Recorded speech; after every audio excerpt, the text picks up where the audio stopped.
الحمدللہ رب العالمین والعاقبۃ للمتقین والصلاۃ والسلام علی صادق الوعد الامین اما بعد فاعوذ باللہ من الشیطان الرجیم بسم اللہ الرحمن الرحیم یسألونک عن الخمر والمیسر قل فیہما اثم کبیر ومنافع للناس وَإِثْمُهُمَا أَكْبَرُ مِن نَّفْعِهِمَا وَيَسْأَلُونَكَ مَاذَا يُنْفِقُونَ قُلِ الْعَفْوَ كَذَلِكَ يُبَيِّنُ اللَّهُ لَكُمُ الْآيَاتِ لَعَلَّكُمْ تَتَفَكَّرُونَ صدق اللہ العظیم۔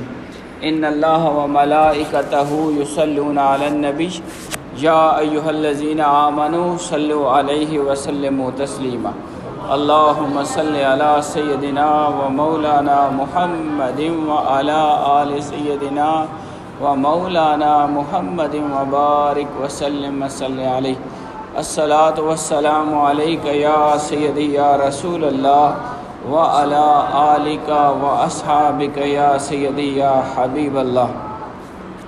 اللہ رب العزت کے فضل اور احسان سے آج ہم جمعہ کے اس موقع پر اللہ رب العزت کی بارگاہ میں حاضری کے لیے جمع ہیں۔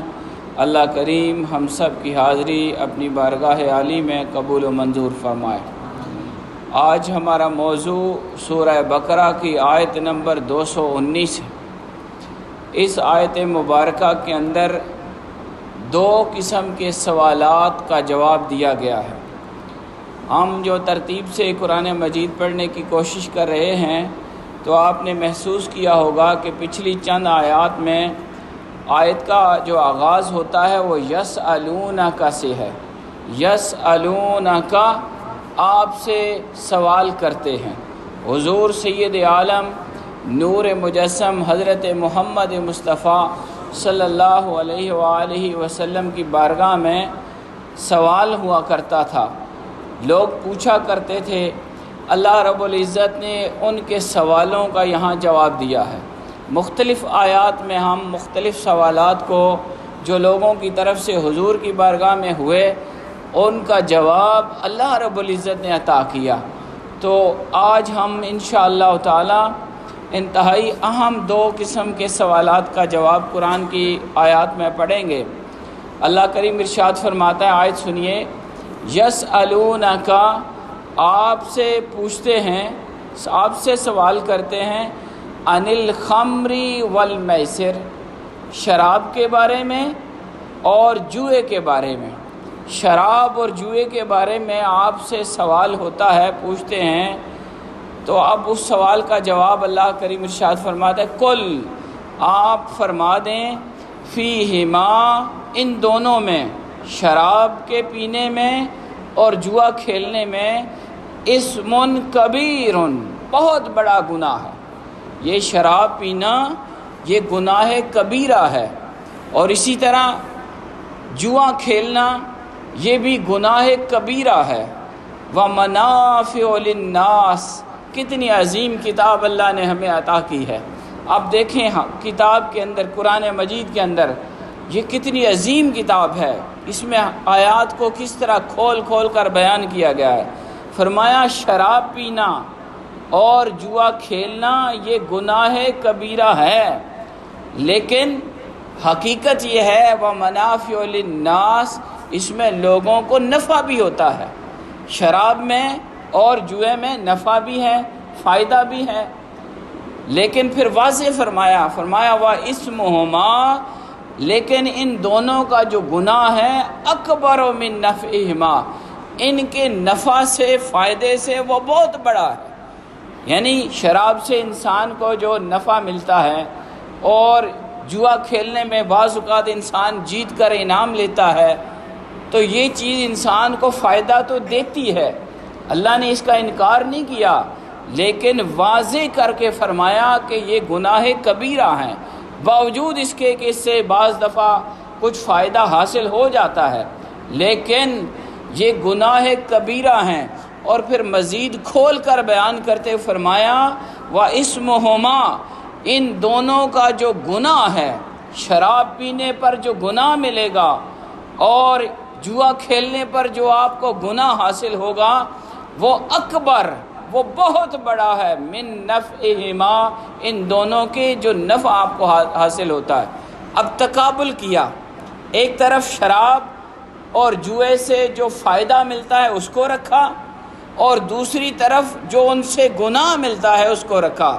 کہا یہ جو تمہیں شراب سے وقتی سرور ملتا ہے اور جوئے سے جو تمہیں کچھ فائدہ ہو سکتا ہے یہ ایک طرف رکھو، اور جو ان کا گناہ ہے وہ دوسری طرف رکھو، تو یہ بہت بڑا ڈیفرنس آپ کو محسوس ہوگا، بہت بڑا فرق۔ فائدہ کم ہے لیکن ان کا نقصان بہت بڑا ہے، بہت بڑھ کر ہے۔ ہم اس کی تفصیل دیکھیں گے۔ اور اسی آیت کے اندر جو دوسرا سوال تھا، لوگ شروع میں جب آیت زکوٰۃ نازل نہیں ہوئی تھی، حکم زکوٰۃ نہیں آیا تھا، تو لوگ پوچھتے تھے، کیونکہ تلقین کی جاتی تھی حضور علیہ السلام کی طرف سے کہ اللہ کی راہ میں خرچ کرو، انفاق فی سبیل اللہ، اللہ کے نام پر دینا یہ بہت بڑا عمل ہے دین کا، اور اس سے اسلام کے اندر ایک بہت بڑی جو ناہمواریاں ہیں، معاشی ناہمواریاں، وہ ختم ہوتی ہیں۔ اللہ نے اگر آپ کو صاحب مال کیا ہے، آپ کو وسائل دیے ہیں، تو اللہ نے آپ کو خرچ کرنے کا حکم دے کر آپ کو بڑا اجر دیا ہے۔ اور بار بار قرآن مجید کی آپ آیات دیکھیں تو اس کے اندر بار بار اللہ کے نام پر خرچ کرنے کی آپ کو تلقین ہے۔ تو اس وقت شروع میں لوگوں کو جب یہ تلقین کی جاتی تھی تو سوال پوچھتے تھے، لوگ پوچھتے تھے جی کیا خرچ کریں، کیسے خرچ کریں، کتنا خرچ کریں؟ وَيَسْأَلُونَكَ مَاذَا يُنْفِقُونَ، یہ سوال ہم پہلے بھی پڑھ چکے ہیں، پیچھے بھی ذکر ہوا۔ پوچھتے ہیں آپ سے ماذا ينفقون، کیا خرچ کریں؟ قُلِ الْعَفْوَ، اللہ نے شروع میں یہ حکم تھا، اللہ نے فرمایا جو بھی زائد ہے، جو فالتو ہے، تمہاری بنیادی ضرورتیں پوری کرنے کے بعد جو باقی بچتا ہے اللہ کے نام پر دے دو۔ کذالک یبین اللہ، اسی طرح اللہ کھول کھول کر بیان کرتا ہے، لکم، تمہارے لیے، الآیات، اپنی نشانیوں کو، اپنی آیات کو، اپنے احکام کو، لعلکم تتفکرون، تاکہ تم کامیاب ہو جاؤ، تفکر کرو اور سوچو، فی الدنیا، دنیا کے معاملات میں بھی، والآخرہ، اور آخرت کے معاملات میں بھی۔ اللہ اپنی آیات کو کھول کھول کر بیان کرتا ہے اور تمہیں تفکر کا، سوچنے کا، فکر کرنے کا موقع دیتا ہے۔ جیسے دیکھیں اللہ کریم نے کیسے واضح کیا، کس طرح کھول کے بیان کیا کہ شراب ہے، جوا ہے، اس سے نفع بھی ملتا ہے، کوئی اس کا انکار نہیں کر سکتا، لیکن اللہ نے اسے کھول کر بیان کیا، کہا کہ اس کا نفع وہ کم ہے لیکن اس کا نقصان اور اس کے اوپر جو گناہ ہے وہ بہت بڑا ہے۔ اس طرح اللہ نے فرمایا کہ یہ میں آیات اپنی کھول کے بیان کرتا ہوں، کیوں؟ تاکہ تمہارا دماغ سوچے اور تم اس بات کی طرف آ جاؤ کہ دنیا میں ہمارا نفع کس بات میں ہے اور نقصان کس بات میں ہے، وفی والآخرہ، اور آخرت میں ہمارا نفع کس بات میں ہے اور نقصان کس بات میں ہے۔ تو حاضرین گرامی، آپ نے دیکھا کہ یہ جو آیت نمبر 219 ہے، اس میں اللہ رب العزت نے ہمیں ایک طرح سے گناہ سے نفرت دلوائی، اور جو شراب اور جوا، اس طرح کے جو غلط کام ہیں اس کے حرمت کو بیان کیا، اس کے ناجائز ہونے کو بیان کیا۔ اور یہ آیت جو ہے یہ 3 ہجری میں آئی تھی۔ اس بات کو بھی آپ دیکھیں تو آپ کو پتہ چلے گا کہ اسلام وہ کب سے آ چکا تھا۔ آقا علیہ الصلوۃ والسلام مکہ میں اسلام کی تبلیغ کرتے رہے، 10 سال مکہ میں کی اور 13 سال مکہ شریف میں اور 10 سال مدینہ میں۔ تو یہ جو ترتیب ہے آپ اس کو ذہن میں رکھیں کہ 10 سال مکی دور، اس میں بھی اسلام کی تعلیمات، عقائد سکھائے گئے، لیکن شراب حرام نہیں ہوئی۔ پھر مدینہ میں آپ تشریف لائے اور 3 سال تقریباً یہاں گزر گئے، لیکن شراب کی حرمت، شراب کا حرام ہونا بیان نہیں ہوا۔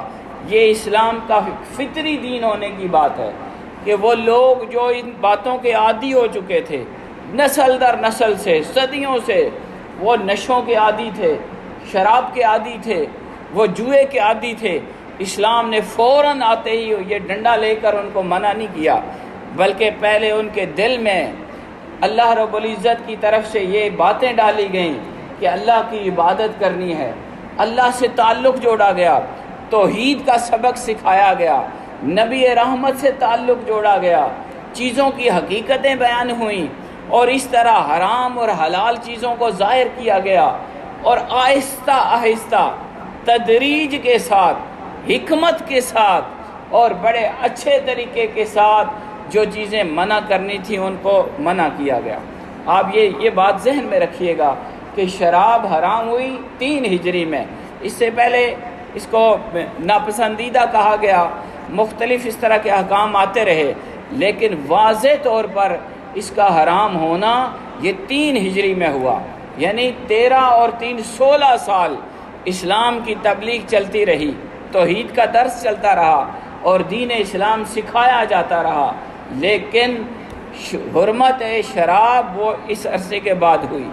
حضرت علی رضی اللہ تعالیٰ عنہ نے اس شراب کے حوالے سے اپنا جو فرمان جاری کیا، بڑے خوبصورت طریقے سے انہوں نے اس سے نفرت کا اظہار کیا۔ آپ کا فرمان ہے، وہ فرماتے ہیں مولا کائنات کہ اگر شراب کا ایک قطرہ کنویں میں گر جائے اور پھر وہ کنواں خشک کر کے اس کی جگہ مینارہ بنایا جائے، اس پہ کھڑے ہو کر اگر مجھے اذان کہنے کے لیے کہا جائے تو میں وہاں کھڑا ہو کے اذان نہیں دوں گا، وہ جگہ اس طرح ناپاک ہو چکی۔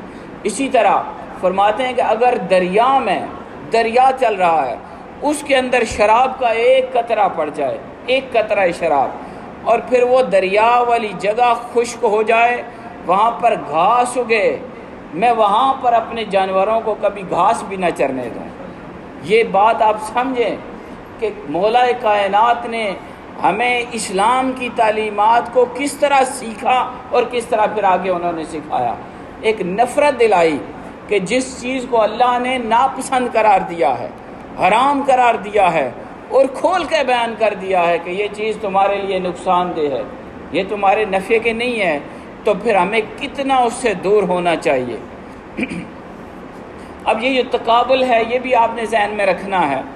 تقابل میں آپ نے سن لیا ہے کہ اللہ نے فرمایا وَإِسْمُهُمَا أَكْبَرُ مِن نَفْعِهِمَا، ان کا گناہ ان کے نفع سے زیادہ ہے۔ تو کوئی ذہن یہ سوچ سکتا ہے چلو جی فائدہ تو ہے ہی ہے نا، تھوڑا ہی سی فائدہ تو ہے ہی ہے۔ جو بندہ گناہ کی طرف رغبت رکھتا ہے یا بھی شیطان کے وہ وسوسے کے اندر رہنا چاہتا ہے یا اس برائی کو اپنا حصہ بنانا چاہتا ہے، تو وہ اس بات سے یہ لے سکتا ہے کہ یہ فائدہ تو ہے نہیں نا جی۔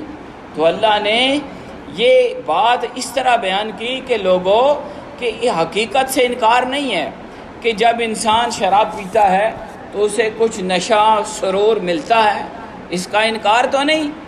اور اسی طرح اگر کوئی بندہ یہ جوا کھیلتا ہے تو اسے بعض اوقات جیت پر بغیر محنت کے بہت سارا مال اس کے ہاتھ میں آ جائے گا، لیکن قرآن نے بڑا واضح کیا، کہاں اسمہما، ایک طرف یہ وقتی سرور ہے، عارضی نشہ ہے، تھوڑی دیر کے لیے فائدہ ہے، یا تمہیں چند ٹکے کچھ مال تمہارے ہاتھ میں آ جائے گا، یاد رکھنا اس کا نقصان، اس کا گناہ اور اس کے اثرات بد وہ تمہاری ساری زندگی اور ماں بعد زندگی یعنی قیامت تک تمہیں بھگتنا پڑے گا۔ آپ دیکھیں کہ اگر آپ تجارت کرتے ہیں اس کی، یہ شراب کی، تو یہ آپ کو مالی فائدہ تو مل جاتا ہے تھوڑی دیر کے لیے، لیکن حرام کے کاروبار میں کبھی آپ کو ہمیشہ کے لیے فائدہ نہیں ہوتا۔ حرام کام یا حرام تجارت یا کوئی ایسا کام جو ناجائز ہے، اسلام نے، قرآن نے، شریعت نے اسے حرام قرار دیا، وہ ناجائز ہے۔ اگر آپ اس کا لین دین کرتے ہیں وقتی فائدہ تو ہو جائے گا کہ آپ اس سے تجارت کر لیں گے، کوئی آپ کو فائدہ ہوگا، لیکن وہ مال کبھی آپ کو فائدہ نہیں دے گا۔ یہ قرآن کا اصول ہمیں سمجھا رہا ہے۔ اسمہما، ان دونوں کا گناہ، شراب کا اور جوئے کا گناہ، اکبر کسے کہتے ہیں؟ سب سے بڑا، سب سے بڑا اکبر من نفعہما، ان کے نفع کی طرف نہ دیکھو، وقتی سرور، وقتی فائدہ، وقتی تجارت کی طرف مت جاؤ، بلکہ فرمایا ان کا گناہ ان کے نفع سے بہت بڑھ کے ہے۔ نقصان کیا ہو سکتا ہے؟ جو بندہ شراب یا جوئے میں پڑتا ہے تو آپ غور کریں، قرآن مجید کی آیت ہمیں سکھا رہی ہے کہ یہ گناہ زیادہ ہے، نقصان زیادہ ہے۔ تو آپ جانتے ہیں کہ جو بندہ شراب پیتا ہے، نشہ کرتا ہے، اس کی عقل زائل ہو جاتی ہے، عقل کام نہیں کرتی، اس کو ماں، بہن، بیٹی، بیوی میں فرق نہیں نظر آتا، وہ نشے میں ہوتا ہے۔ کتنا بڑا نقصان ہے، کتنا بڑا نقصان ہو سکتا ہے۔ اسی طرح آپ یہ دیکھیں کہ وہ عبادت سے محروم ہو جاتا ہے، نشے میں ہے، سرور میں ہے، مستی میں ہے، اس کو پتہ ہی نہیں ہے کہ اللہ کا حکم آ رہا ہے، وقت نماز ہے، میں نے اللہ کی بارگاہ میں سجدہ دینا ہے۔ اسی طرح آپ یہ دیکھیں کہ جب انسان نشئی ہو جاتا ہے، نشہ کا عادی ہو جاتا ہے، تو اس کے اندر ایک خاص نفرت پیدا ہو جاتی ہے، لوگ اس کو برا سمجھتے ہیں، معاشرے کے اندر اس کا جو مقام اور مرتبہ ہے وہ گر جاتا ہے، لوگوں کے اندر اس کی دشمنی پیدا ہو جاتی ہے، اور ذلت و خواری اس کا مقدر بن جاتا ہے۔ اور اس کے ساتھ آپ دیکھیں کہ مال کا نقصان ادھر بھی ہے اور جوئے میں بھی ہے۔ آپ جب شراب پیتے ہیں، وقتی آپ ٹیمپریری فائدہ لے لیتے ہیں، لیکن وہ مال آپ کا ضائع ہو گیا، نقصان ہو گیا، اور گناہ سر لے لیا، وقتی نفع لیا، عارضی نشہ لیا، لیکن ہمیشہ کے لیے خدا کو ناراض کر دیا۔ اگر آپ ان سب باتوں کو ذرا غور سے دیکھیں اور توجہ دیں تو آپ کو پتہ چلے گا کہ اللہ کریم نے کیسے اس کو واضح کیا ہے۔ فرمایا وَإِسْمُهُمَا، ان دونوں کا جو گناہ ہے، اکبر من نفعہما، یہ ان کے نفع سے بہت زیادہ ہے۔ اب آیت کا جو آخری حصہ ہے جس میں اللہ رب العزت بیان فرماتا ہے کہ لوگ حضور سے پوچھتے تھے کہ ہم کیا مال خرچ کریں، کتنا خرچ کریں، تو اس وقت ابتدائے اسلام تھا، ابھی آیت زکوٰۃ یعنی حکم زکوٰۃ نازل نہیں ہوا تھا، زکوٰۃ فرض نہیں ہوئی تھی۔